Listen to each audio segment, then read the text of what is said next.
Hello everyone, welcome back to Digital IT Lab. In our last video, we installed and configured WSUS on Windows Server. In this video, I will show you how to connect your client machines to the WSUS server using group policy, step by step in a very simple way. First, we will open the group policy management console from our domain controller. Open Server Manager, go to Tools, select Group Policy Management. Now we will create a new group policy object that will point client machines to our WSUS server.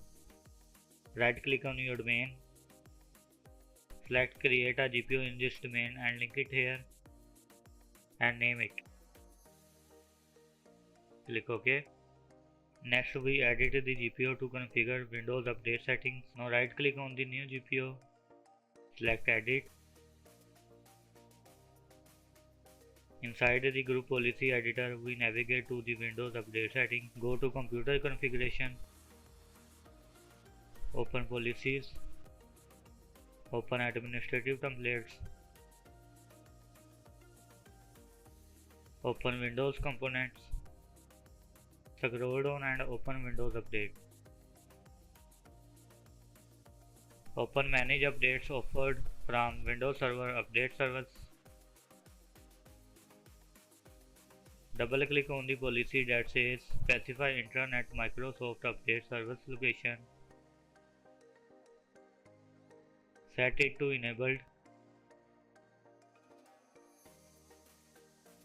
and type the WSUS server address, for example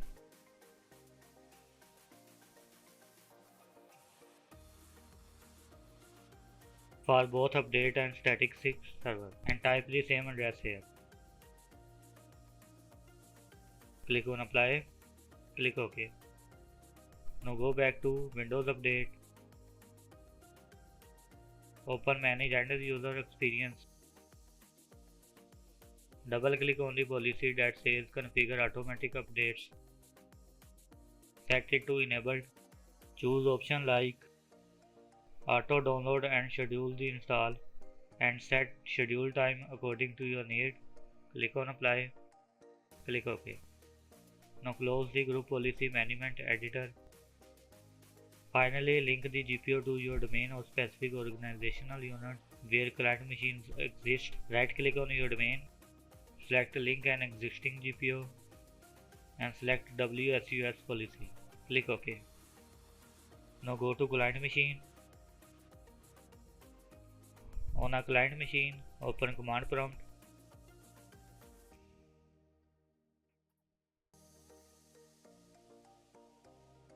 Run the GP update command to apply the policy.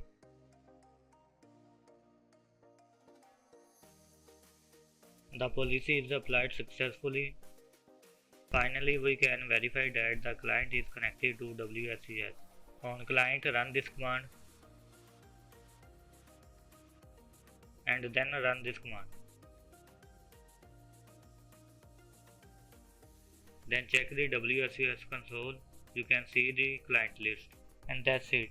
We have successfully connected our client machines to the WSUS server using group policy.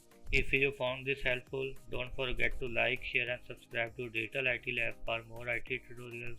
Thanks for watching. This is Bear. See you in the next video.